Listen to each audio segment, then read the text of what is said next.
Si Sandro Marcos, pinagtatawanan ng mga netizens tungkol dito sa pinagyayaw-yaw niya tungkol sa impeachment complaint ng dad niya. At sinabi pa niya, wala daw siyang kapangyarihan na pigilan ang impeachment na yan.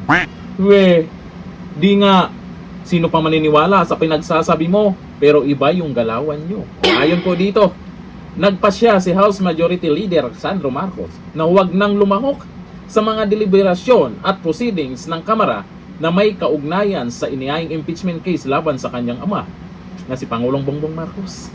Mas maganda nandun ka.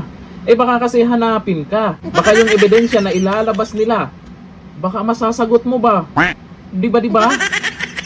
Ayon kay Congressman Marcos, ito ay kanyang ginawa upang panatiliin ang integridad ng Kamara at protektahan ang kredibilidad ng mga proseso at para maitaguyod ang tiwala ng publiko sa constitutional system.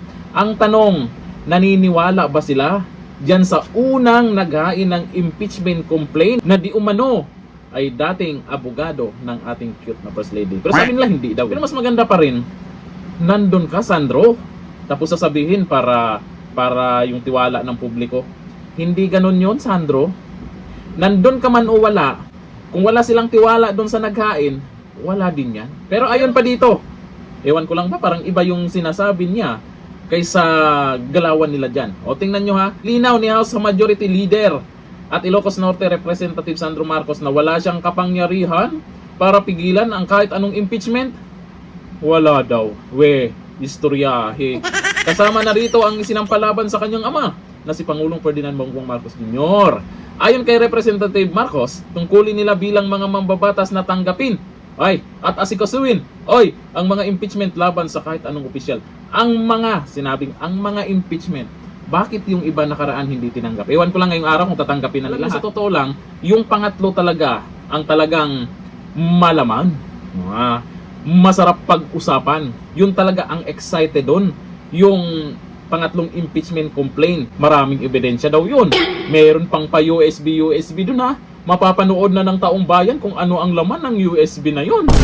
Sa impeachment complaint kasi kay Marcos Jr., ito dapat ang tutukan nila. Na yung impeachment kay BP Sara, panis na yun. Tapos uulitin nyo. Wala nang ka-excited yun. Ito yung kay Pangulong Bongbong Marcos. Para masagot niya yung mga issue na hindi niya sinagot netong nakaraan. Ang daming mga issue na hindi niya nasagot. Lalo na yung ganun daw. O diba, pwedeng mapag-usapan din dyan. Kasi impeachable din talaga yon. Yung nagaganon ba? O masasagot nila dyan. Ebidensya. O ano yung ebidensya nyo na talagang ganun yung Pangulo? O tapos yung sa korupsyon. Para mapaliwanag nila dyan. Kaya yan talaga ang dapat tutukan nila ngayon.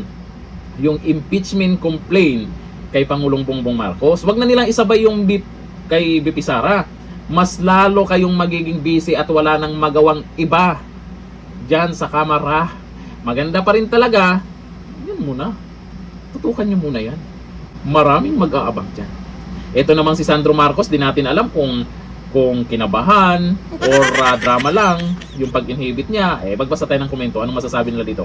Sabi ni RS Edenesi, yan, ganyan, kunwari, di kasali. Kunwari daw, Sandro. Sabi ni Nonoy Nelson, katulad din ng ama, iba ang sinasabi sa ginagawa.